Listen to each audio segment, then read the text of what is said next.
With over 80 years of history, Batman is one of the most beloved and well-known characters across generations and cultures. You're going to have to answer for that! The Caped Crusader has more versions and interpretations than we can count, ranging from the cartoony, to the gritty, to the gothic, to the realistic, to the bizarre, and to the next generation. Going forward, what are the best live-action elements of the lore to bring back for the DCEU? And what's best left in the past? Welcome to the Binger.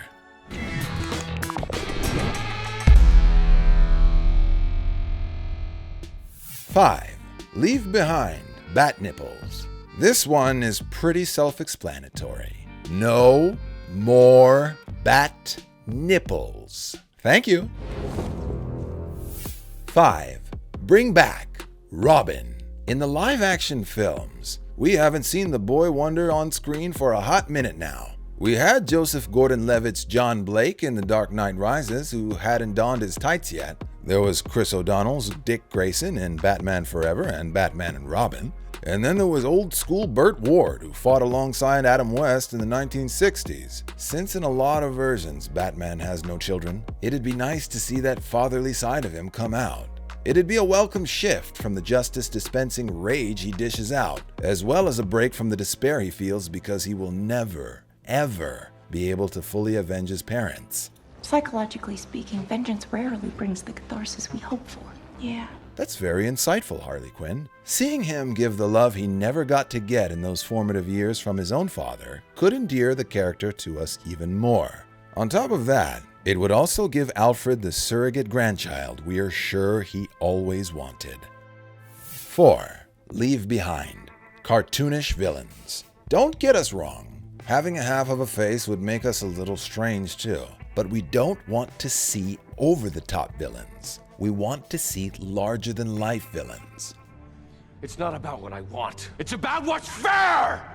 Batman has produced some of the most well-known multi-layered villains in the genre, and doing them justice is to perform them to the maximum as characters within the boundaries of the story, and not have them step outside of it to grandstand. It is a fine line, we admit, but the great performing artists of our time are able to do this, as we have seen time and time again.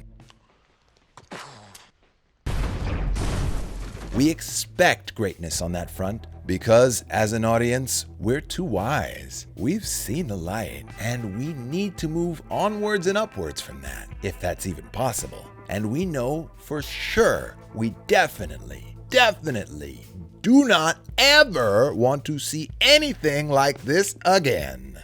You kill the kids, but leave me the bat. 4. Bring back Gritty Alfred. We love the warmth and formality from the Alfred Pennyworths of old. Having to play the roles of both parents to the broken-hearted little boy Bruce could not have been easy. And so most versions of the Butler Supreme are pretty compassionate, organized, and often the voice of reason for the overworked vigilante. You see only one end to your journey. However, on the Gotham TV show, we saw an unforgettable version of Alfred. When young Bruce challenges his mentor, Alfred whoops him something fierce and leaves the boy in tears. This butler packs heat, is an alumni of secret societies, and sends Azrael back to the 2nd grade. And Azrael is no chump. He even shows that he is capable of breaking the 6th commandment. This is one man's servant you don't want to mess with. In his origin story, Pennyworth, we see young Al lay the smack down in London pubs. And you didn't hear it from us, but we heard through the grapevine that he also had an affair with the Queen of England. What would you like me to call you then? Wow.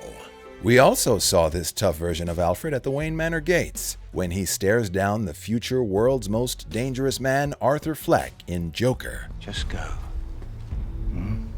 Before you make a fool of yourself. It's this gritty Alfred we'd like to see moving forward, getting his hands even dirtier than Bruce's, and not just reminding him to take a sandwich with him. Can I persuade you to take a sandwich with you, sir? 3. Leave behind rubber suits. Unless the next DCEU movie is being directed by Dr. Chase Meridian. Black rubber. The Tim Burton-era rubber suit is quite impractical. It's like wearing a neck brace or having a fused upper spine. You have to turn your whole body to turn your head. Not the most convenient wardrobe choice for when you're policing a whole city. Nice outfit. That's why the more ergonomic designs of the Nolan years and later are much more suitable to Batman's needs. Form over function, we always say, and the blacker the suit, the better. Sorry, Adam West. 3. Bring back Gotham City as a character. Originally a name for New York City going back as far as 1807, the name comes from the village of Gotham in Nottinghamshire, England, a place inhabited by fools, according to folklore. I've been a fool. Bruce, what? The fools in Gotham are all caught up in their ultra-violent psychodramas, creating a vibrant energy that pulsates through the city, making it as much of a character in the story as Penguin and the Riddler. Its smoky gothic influences and its forever dark ambiance make it spooky. A place where a grown man dresses as a flying rodent seems almost normal. Bats aren't rodents, Dr. Meridian. Oh, I did not know that. Somewhere between the gargoyle-riddled smoky veil of Gotham of the Burton era and the impossibly high ceilings in the Gotham TV show should be brought back for our viewing pleasure. 2. Leave behind too many gadgets. We loved when the James Bond franchise rebooted with Casino Royale and all 007 had was a car, a suit, and a gun, leaving all the rest of the gadgets behind. We'd like to see the same happen in the DCEU. With less technology to rely on, we can see a simpler version of Batman, and simplicity is the ultimate sophistication. Gadgets are not inherently bad, but we can all admit that the bat shark repellent was a little too much. Yes. Considerably. In the real world, there is an anxiety building up between us and our machines. We've grown dependent on things that not too long ago did not exist. It's refreshing and liberating to immerse ourselves in worlds with characters less dependent on technology. Keep the car, though. We cannot lose the car. 2. Bring back Burton-style Batmobile. The sleek old car with the long front end from Batman and Batman Returns is one of the most loved Batmobile designs. We want it back ASAP. We've seen so many designs, from the Lincoln Futura-inspired 1960s convertible Adam West mobile, to the animated series Batmobile, the new Batman Adventures Batmobile, the Brave and the Bold Batmobile, the Dark Knight Returns War Machine Batmobile, the Arkham Mobile from Arkham Knight's video game, the Lamborghini-esque Batmobile from the Batman, the Formula One tank-inspired Tumbler from the Dark Knight trilogy, the Batman v Superman, Justice League, and Suicide Squad Batmobiles, Gotham's bulletproof Mustang Batmobile, the Teen Titans Batmobile, the Batman Forever Kilmer Mobile, the Batman and Robin Clooney Mobile, and every other version you can think of. And the Keaton Mobile sticks out the most. Okay, we admit it. This was more of an excuse to name all the Batmobiles we know. Stop. 1. Leave behind pressure from the fans.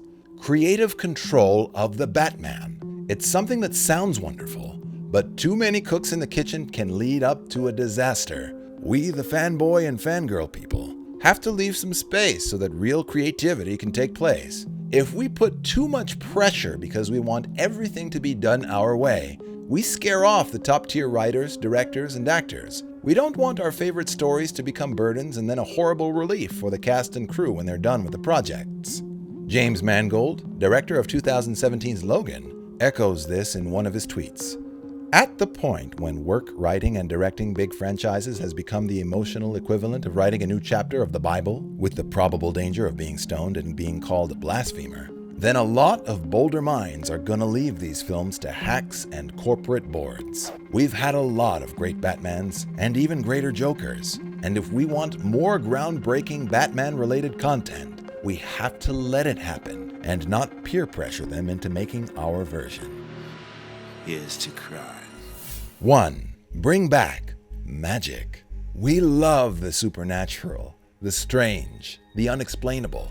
Ra's al Ghul's Lazarus Pit, Bane's Venom, otherworldly angels of vengeance. These are just some of the pieces of Batman mythology we'd love to see brought back. It opens up the doors to so many new storytelling avenues.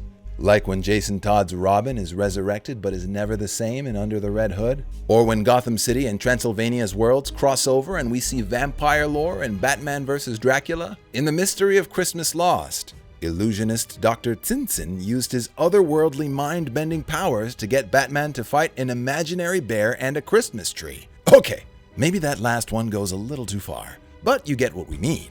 We all want a little bit of magic in our lives, and when it's Batman involved in bringing it, all the better. What do you think of our list? Are there any elements of the Batman mythology that we missed? What do you want to see make a comeback? And what do you want to see left behind? Let us know in the comments below. And don't forget to like and subscribe for more from The Binger. We have to go. The city needs us.